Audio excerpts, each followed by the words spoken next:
Assalamualaikum warahmatullahi wabarakatuh.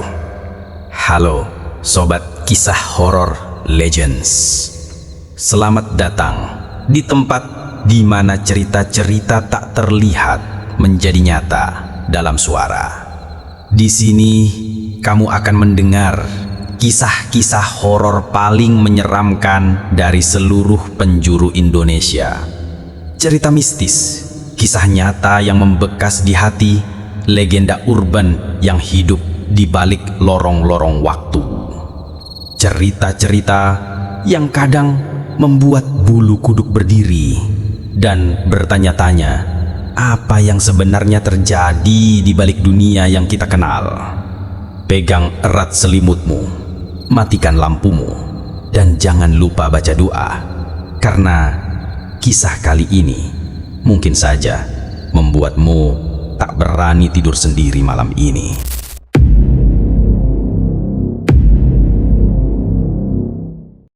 Awal kisah bermula dari seorang pedagang ikan di pesisir selatan Jawa tiba-tiba jadi kaya raya.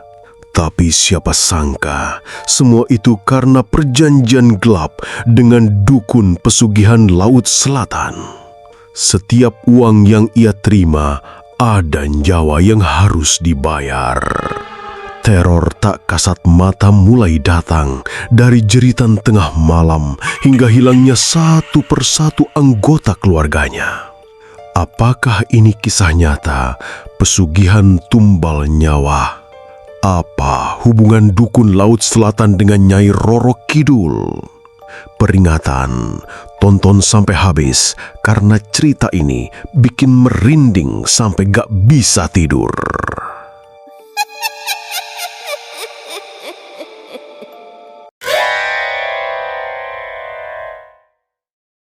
Namanya Pak Suryo. Usianya 50-an, tubuhnya agak kurus tapi tegap. Kulitnya legam karena terlalu lama di bawah matahari.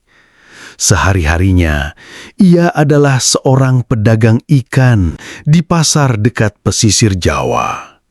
Hidupnya dulu sangat sederhana. Rumahnya terbuat dari papan tua yang sudah banyak bolong di sana-sini. Tiangnya sudah miring dan atapnya bocor kalau hujan turun. Motor butut warna merah tua yang kadang nyala, kadang enggak, jadi satu-satunya alat transportasi yang dia punya. Istrinya dagang sayur kecil-kecilan dan anak-anaknya pun hanya sekolah sampai yang penting bisa baca tulis. Mereka hidup seadanya, tapi mereka bahagia. Lalu semuanya berubah secepat kedipan mata. Dalam waktu yang bahkan belum sampai 2 bulan, hidup Pak Suryo melonjak seperti roket. Tiba-tiba saja rumahnya direnovasi besar-besaran. Rumah papan itu dirobohkan, diganti rumah tingkat 2 dari bata merah, berdiri gagah dengan cat krem dan pagar besi baru. Di halaman rumahnya, kini terparkir mobil Avanza hitam yang setiap hari mengkilap seperti baru keluar dari showroom. Anak-anaknya yang dulu tak pernah pegang HP, sekarang masing-masing punya ponsel mahal. Bahkan anak bungsunya yang masih SD sudah pegang tablet. Istrinya pun kini tampil berbeda. Pakai perhiasan emas, baju bagus, dan kalau ke pasar sudah pakai mobil, bukan naik ojek. Orang kampung kaget, bingung, heran, tapi juga penasaran. Sebab tidak ada yang tahu dari mana datangnya rezeki sebesar itu. Pasalnya, Pak Suryo tetap jualan ikan. Tapi kini lapaknya semakin besar. Ikan-ikannya terlihat lebih segar dari yang lain. Dan herannya, pembeli selalu ramai. Bahkan saat yang lain sepi, lapak Pak Suryo tetap ramai. Harga ikannya mahal, tapi tetap dibeli. Lama-lama gosip pun mulai muncul. Dagang ikan mana bisa sekaya itu kalau bukan karena pesugihan, bisik seorang ibu-ibu di warung sambil menoleh kanan kiri. Lihat aja, matanya sekarang kosong, senyumnya aneh, kayak senyum yang dipaksa. Sambung yang lain sambil meneguk kopi dengan tangan gemetar. Dan gosip itu makin ramai ketika beberapa warga mulai melihat hal-hal aneh dari kebiasaan Pak Suryo. Mulai dari seringnya ia pergi ke pantai saat tengah malam. Bukan 1-2 kali, tapi hampir tiap malam. Ia keluar rumah setelah azan Isya, jalan pelan-pelan seorang diri melewati jalan setapak ke arah laut. Jalur itu sepi, hanya diterangi cahaya bulan, melewati kebun pisang dan pemakaman kecil yang seringkali bikin bulu kuduk berdiri. Yang bikin merinding, Pak Suryo gak bawa alat pancing, gak bawa jaring, gak juga ember.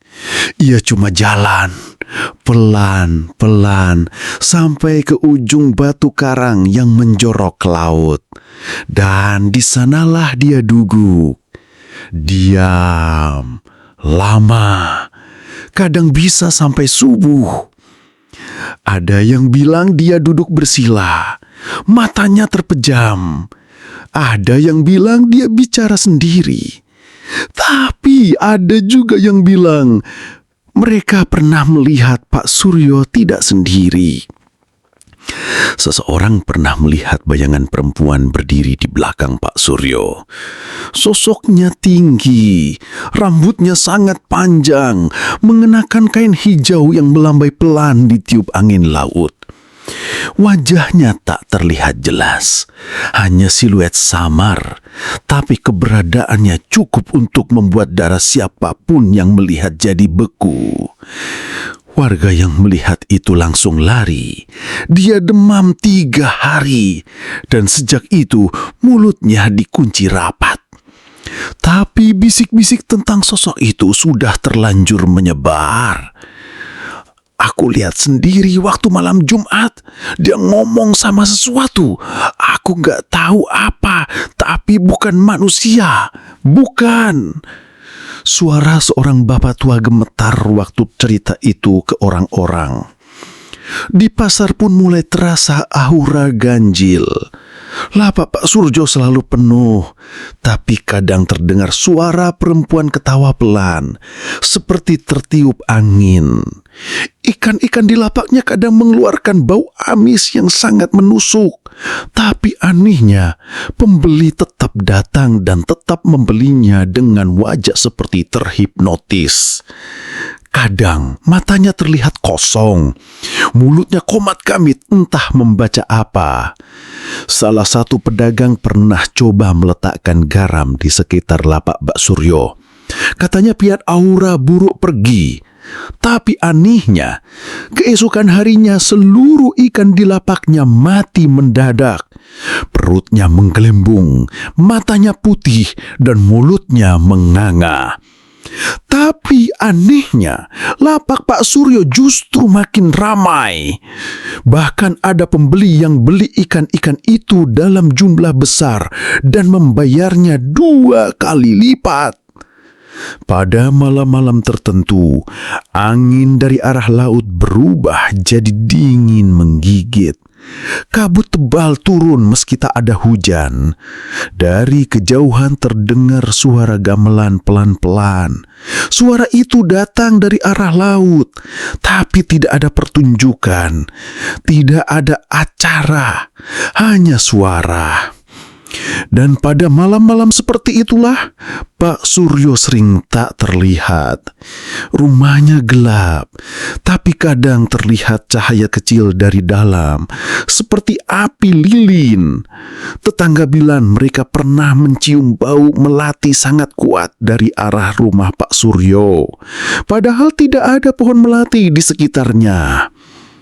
Yang paling bikin warga benar-benar ketakutan adalah kejadian saat Pak RW Useng memergoki Pak Suryo dari kejauhan saat tengah malam. Pak RW berdiri jauh di balik semak, pakai senter kecil. Ia melihat dengan mata kepalanya sendiri. Pak Suryo duduk bersilah di atas batu karang. Di depannya ada sesajen, kepala ayam hitam, bunga 7 rupa, dan kendi berisi air laut. Dupa menyala mengepul, menari-nari ditiup angin laut. Dan di seberangnya berdiri sesosok wanita berbaju hijau. Rambut panjangnya menutupi wajah. Tangan wanita itu perlahan-lahan menunjuk ke arah rumah Pak Suryo, lalu mengangkat jari telunjuknya seperti memberi isyarat angka 1. Pak RW langsung pingsan. Besoknya ia dirawat di puskesmas. Wajahnya pucat, bibir dah gemetar. Yang keluar dari mulutnya cuma 1 kalimat berulang-ulang. 1 nyawa, 1 nyawa, 1 nyawa. Sejak malam itu, warga tak ada lagi yang berani mendekati rumah Pak Suryo. Anak-anak dilarang main sampai malam. Semua pintu rumah ditutup sebelum maghrib. Ayat kursi dibacakan keras-keras setiap malam. Tapi tetap saja hawa gelap seperti menyelimuti kampung. Suasana jadi sepi, dingin, dan penuh rasa waspada. Dan Pak Suryo tetap saja berjualan seperti biasa. Senyumnya lebar, tapi matanya kosong. Orang bilang Pak Suryo udah gak sepenuhnya manusia. Dia udah bagi tubuhnya menjadi 2. Separuh untuk dunia, separuh lagi untuk sesuatu dari dasar laut. Dan itu semua hanya permulaan.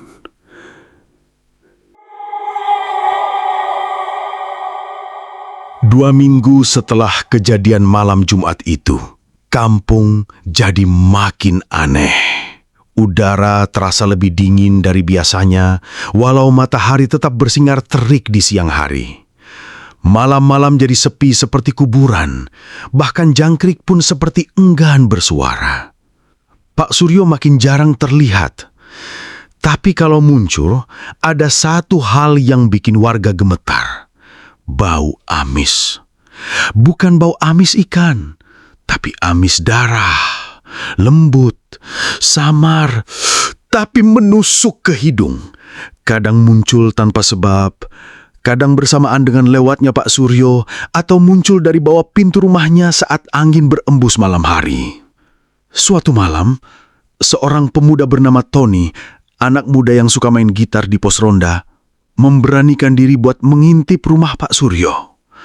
Tony penasaran. Dia akan percaya soal pesugihan. Katanya semua itu cuma sugesti. Katanya orang miskin iri aja lihat tetangganya sukses. Maka malam itu, dia bawa rokok, senter kecil, dan diam-diam menyelinap ke pekarangan rumah Pak Suryo. Waktu itu, jam menunjukkan pukul 1.34 dini hari. Angin kencang dari arah laut dan langit tertutup awan gelap. Tony sembunyi di balik pohon mangga yang ada di samping rumah. Dari situ, dia bisa lihat jendela ruang tengah. Cahaya temaram keluar dari dalam rumah. Bukan cahaya lampu, tapi seperti cahaya lilin atau obor. Redup, tapi cukup untuk melihat bayangan-bayangan yang bergerak. Tony memicingkan mata. Di dalam ada Pak Suryo, lagi-lagi duduk bersila dikelilingi dupa dan sesajen. Tapi malam ini beda. Di depannya ada boneka kecil berwarna hitam. Mirip manusia, tapi tanpa wajah. Boneka itu diletakkan di atas kain putih yang sudah berlumuran darah. Tony gak bisa lihat jelas. Tapi dia yakin itu darah segar, masih merah, masih basah. Dan lalu, dari sudut ruangan, muncullah sosok lain. Seorang perempuan, tinggi, lamping, mengenakan kebaya hijau tua yang basah kuyup. Air menetes dari rambut panjangnya yang menjuntai sampai ke lantai. Kakinya nggak menyentuh tanah. Dia melayang pelan mendekat ke arah Pak Suryo. Dan saat dia berhenti di belakangnya, Tony bisa dengar suara bisikan. Bukan suara manusia, tapi suara basah, seperti seseorang yang bicara sambil tenggelam dalam air. Waktunya bayar. Tony langsung mundur, jantungnya berdebar keras. Tapi dia nggak bisa gerak. Kakinya terasa seperti dipaku ke tanah. Matanya nggak bisa lepas dari jendela itu. Lalu, Pak Suryo membuka mata, menatap lurus ke arah jendela. Menatap langsung ke Tony. Mata Pak Suryo bukan lagi mata manusia. Penuh urat, bola matanya hitam legam, seperti telaga tanpa dasar. Tony langsung jatuh terduduk. Senter di tangannya mati. Angin berhenti. Suara laut lenyap. Dunia seperti membeku. Dan dalam hening itu, Tony dengar suara yang dia ingat seumur hidupnya. Suara perempuan tertawa pelan, sangat dekat. Padahal nggak ada siapa-siapa di dekatnya. Besoknya, Tony ditemukan pagi-pagi tergeletak di depan musola. Badannya menggigil, bajunya basah kuyup padahal malam itu nggak hujan. Dia nggak bisa bicara. Matanya kosong, bibirnya gemeter terus. Dan dari mulutnya cuma keluar satu kalimat. Dia minta ganti 1 nyawa lagi. Setelah itu, kampung makin kacau. Ayah Tony meninggal 3 hari kemudian. Katanya jantung. Tapi anehnya, jasadnya ditemukan dalam keadaan aneh. Kuku kakinya hilang, lidahnya membiru, dan mata kirinya hilang seperti dicongkel. Seminggu setelah pemakaman, Tony dan ibunya pindah tanpa pamit. Rumah mereka kosong. Gorden masih tergantung, baju-baju masih di jemuran.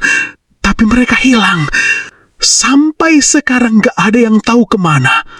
Orang-orang mulai takut untuk sekedar lewat depan rumah Pak Suryo. Bahkan anak-anak yang dulu main layangan di lapangan depan rumahnya, kini memilih main di ujung kampung.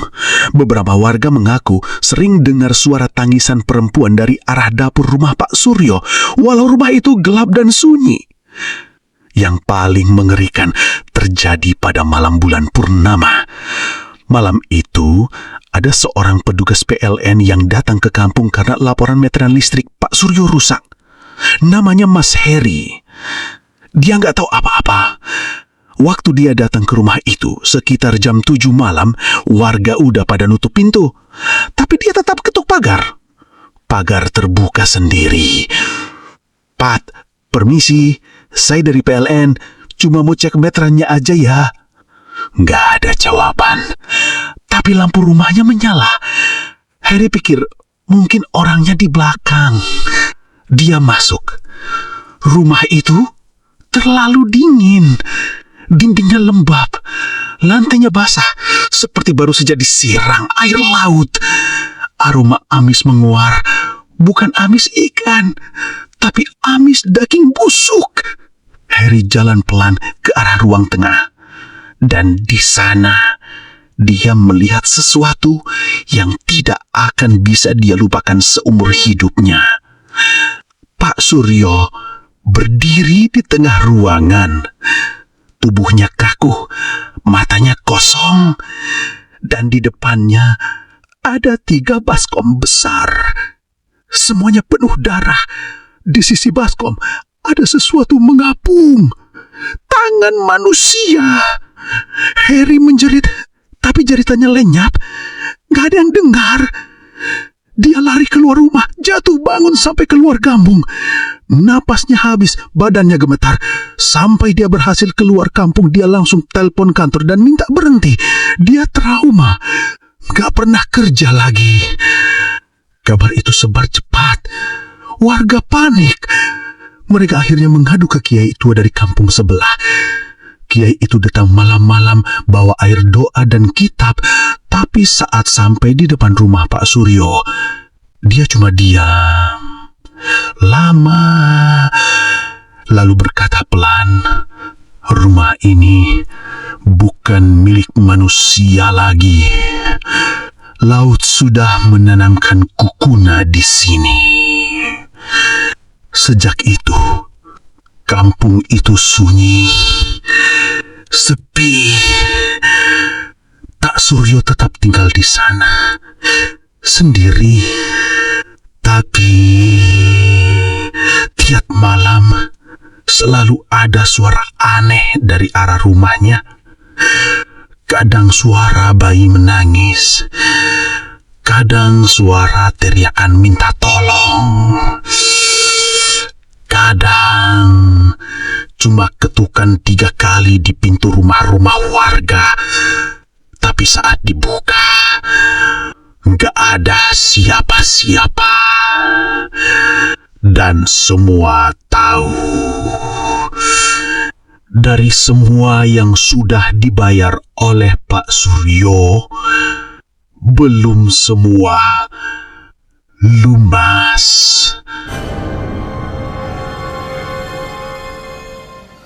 Semuanya bermula di malam ketika badai besar menghantam pesisir.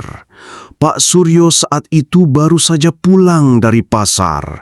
Dagangannya sepi. Ikan gak laku. Uangnya cuma cukup buat beli beras 1/4. Itu pun nyicil. Di rumah, anak bungsunya demam. Istrinya ngeluh gak ada minyak buat masak. Listrik nyaris diputus karena telat bayar 3 bulan. Dan waktu dia duduk di teras rumahnya yang reot malam itu, dia cuma bisa menatap langit yang gelap dan mendengar deru ombak seperti amarah yang menggulung. Dia murung, tertunduk, dan dalam hatinya dia berdoa, bukan dengan kata-kata yang biasa. Malam itu, untuk pertama kalinya, Pak Suryo bilang dalam hatinya, "Kalau memang ada jalan cepat buat jadi kaya, saya rela, apapun jalannya." Dia gak tahu kalimat itu cukup keras untuk sampai ke telinga yang tidak terlihat. Telinga dari dasar laut yang sudah lama menunggu manusia seperti dia. Telinga dari dasar laut yang tidak pernah tidur. Malam itu, Pak Suryo tertidur di kursi. Dan dalam tidurnya, dia bermimpi aneh. Dia berjalan menyusuri pantai, tapi bukan pantai yang biasa dia kenal. Pasirnya hitam pekat seperti arang, langitnya merah, dan air lautnya seperti darah kental. Di kejauhan ada batu besar. Di atasnya berdiri seorang perempuan. Rambutnya panjang menutupi wajah. Pakaiannya hijau tua, basah menempel di tubuhnya. Tangannya kurus, jarinya panjang. Dia melambai, pelan. Pak Suryo entah kenapa mengikuti.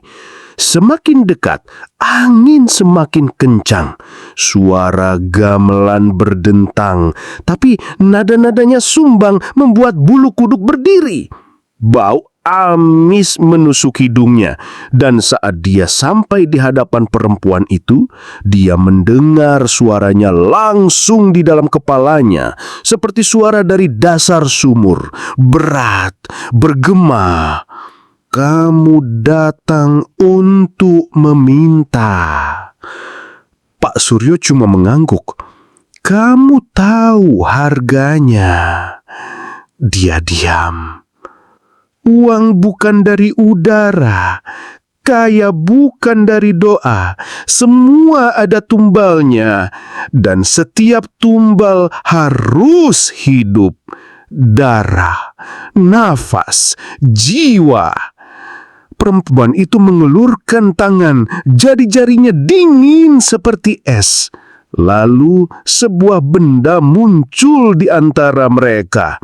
Kendi kecil berisi air hitam. "Minum ini dan kamu akan mulai. Tapi ingat, untuk setiap rezeki akan ada nyawa yang diklaim." Pak Suryo menatap kendi itu, dia ragu. Tapi saat dia ingat anaknya yang demam, istrinya yang kelaparan, dan hidupnya yang terasa hancur, dia memejamkan mata dan menenggak isinya. Tiba-tiba dia terbangun, basah kuyup, nafasnya ngos-ngosan. Dia masih di teras rumahnya, tapi langit sudah cerah, badai sudah reda, dan di depannya ada 3 ember ikan segar, bukan miliknya, tapi seperti muncul dari laut.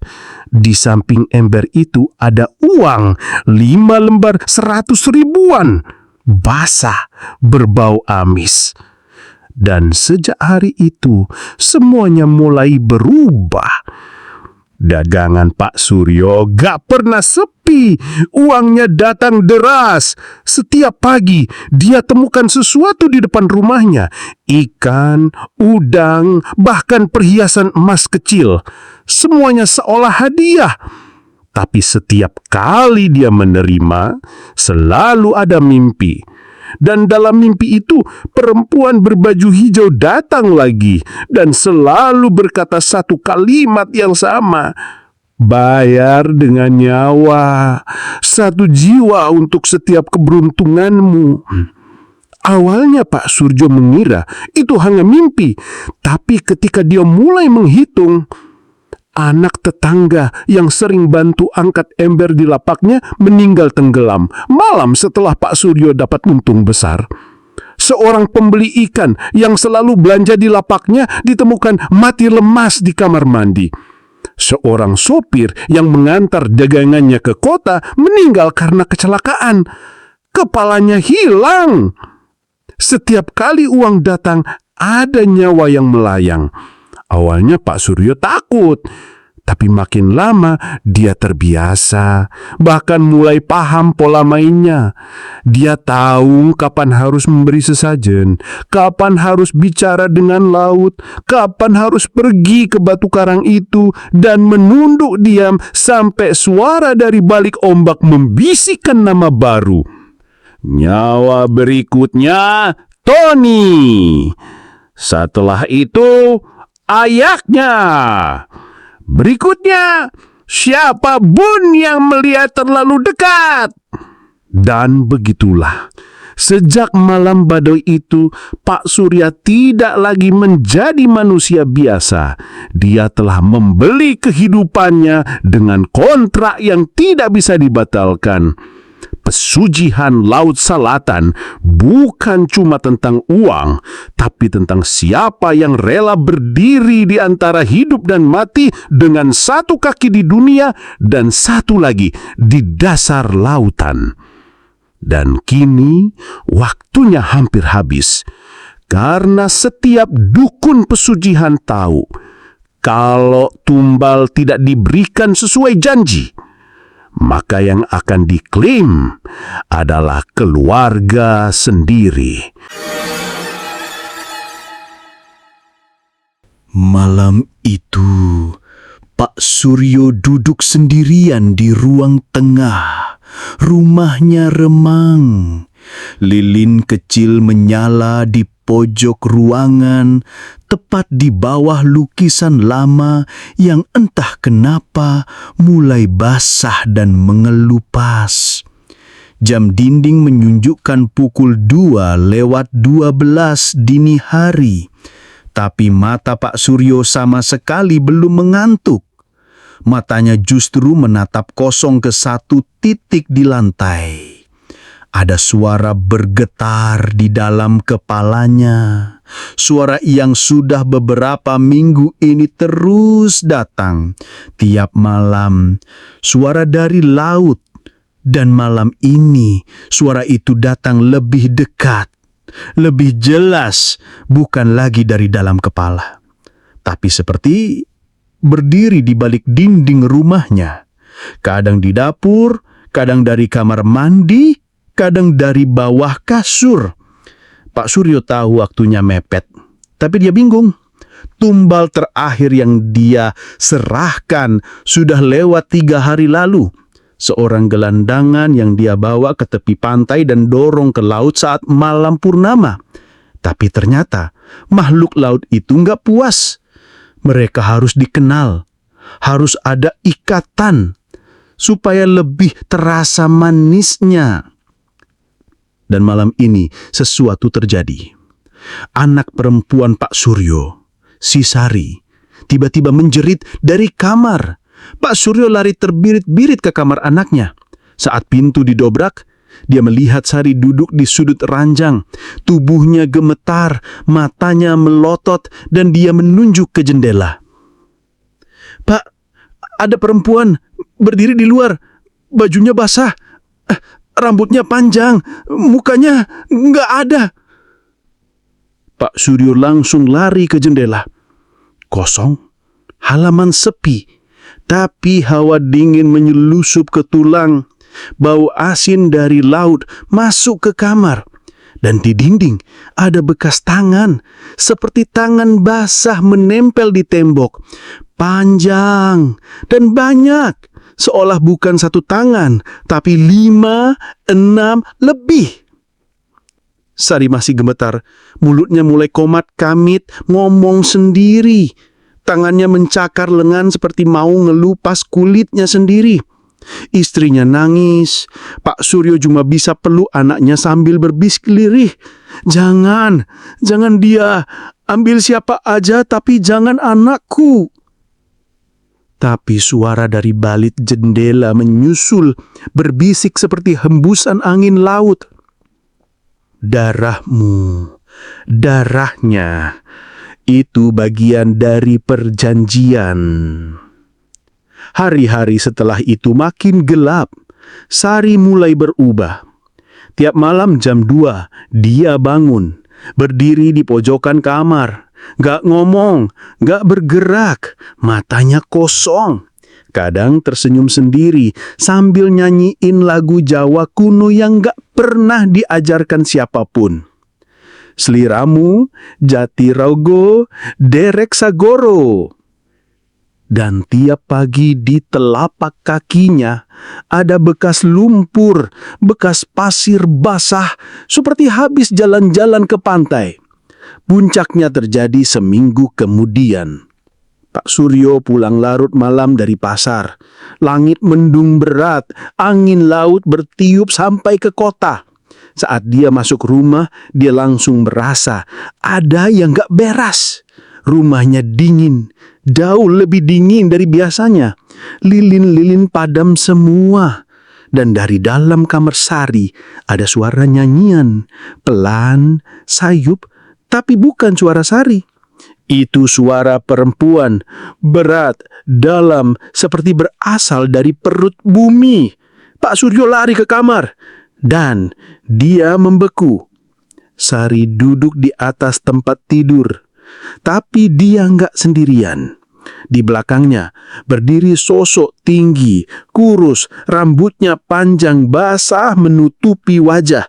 Bajunya robek, tapi warnanya hijau pekat seperti ganggang laut.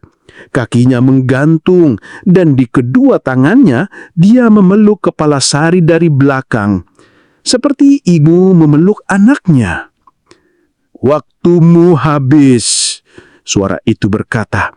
"Kalau kau tak mau serahkan jiwa, maka kami ambil darahmu sendiri." Pak Suryo jatuh berlutut. "Aku mohon, jangan anakku, aku serahkan orang lain. Siapapun aku cari malam ini juga, asal jangan dia." Sosok itu tertawa. Tawa yang bikin lampu bergetar, gelas di meja pecah, dan langit luar menyambar petir keras-keras. "Kau sudah terlalu banyak meminta manusia. Sekarang gantian kami yang ambil." Dan seketika ruangan itu kosong. Sosok perempuan lenyap, tapi Sari pingsan. Dari telinganya mengalir darah, dan di pergelangan tangannya ada bekas jari panjang yang mencengkram terlalu kuat. Malam itu, Pak Suryo keluar rumah, berjalan tanpa arah. Dia pergi ke pantai. Di bawah bulan sabit, dia berdiri di batu karang, tempat yang selama ini dia gunakan untuk ritual. Dia menangis, bukan karena penyesalan, tapi karena sadar semua yang dia bangun, semua yang dia banggakan akan segera jadi abu. Dan dari dalam laut, sosok itu muncul lagi. Setengah tubuh keluar dari ombak. Wajahnya gelap, matanya putih. Sekarang giliranmu, atau kami ambil semua. Pak Suryo berdiri di ujung batu karang, menghadap laut. Di bawahnya, ombak terus menghantam. Tapi malam ini, laut terasa diam. Bukan karena tenang, tapi karena sedang menunggu, menanti satu hal terakhir, keputusan. Tubuh Pak Suryo gemetar, bukan karena angin malam, tapi karena bisikan yang terus bergema dari balik gulungan ombak. Pilih dirimu atau keluargamu. Dari kejauhan, bulan sabit memantulkan cahaya pucat di permukaan air. Tapi dalam cahaya itu, sesuatu mulai muncul perlahan. Sosok perempuan, rambutnya panjang, wajahnya kini terlihat kosong, hanya lubang hitam menganga dari mata hingga mulut. Tubuhnya melayang setengah, sisanya menyatu dengan laut seperti akar pohon yang tumbuh dari lumpur. Dia tidak bicara, hanya menatap Pak Suryo seolah menunggu jawaban. Pak Suryo terdiam. Di kepalanya, wajah Sari muncul, anak perempuan yang sekarang hanya bisa berbaring kaku, demam tinggi, matanya kosong seperti bukan miliknya sendiri. Lalu muncul bayangan istrinya, yang menangis tiap malam, memeluk bantal sambil berdongak dalam suara putus asa. Air mata Pak Suryo jatuh, tapi wajahnya dingin. Matanya menatap langsung ke wajah makhluk laut itu. Aku sudah terlalu jauh. Aku kira aku bisa akali kalian, tapi ternyata aku cuma mainin nyawa sendiri. Makhluk itu tidak merespon.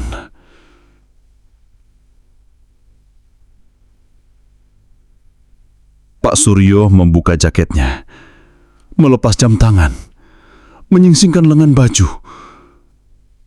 Lalu dia keluarkan benda dari saku, sebuah batu kecil berwarna hitam legam yang selama ini dia simpan. Batu itu diberikan saat perjanjian pertama. Katanya, kalau ingin lepas dari perjanjian, kembalikan batu itu ke laut dan biarkan laut sendiri yang memilih, terima atau telan. Dengan napas berat, Pak Suryo genggam batu itu, lalu mengangkat tangannya tinggi-tinggi. Aku serahkan semuanya. Dan dengan satu lemparan, batu itu terbang, memantul sekali di permukaan air, lalu tenggelam ke dalam gelap.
Kalau kalian suka dengan cerita-cerita horor, kisah nyata yang penuh misteri, dan legenda-legenda mistis dari berbagai pelosok Nusantara, maka jangan lupa untuk subscribe, like, dan tinggalkan komentar kalian di bawah.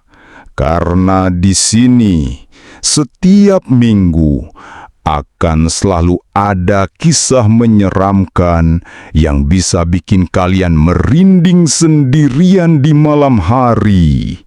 Dan kalau kalian punya cerita horor pribadi, pengalaman mistis nyata, atau kisah kelam yang belum pernah diceritakan ke siapapun, kalian bisa klik link di deskripsi, lalu kirimkan ceritanya lewat email ke kami.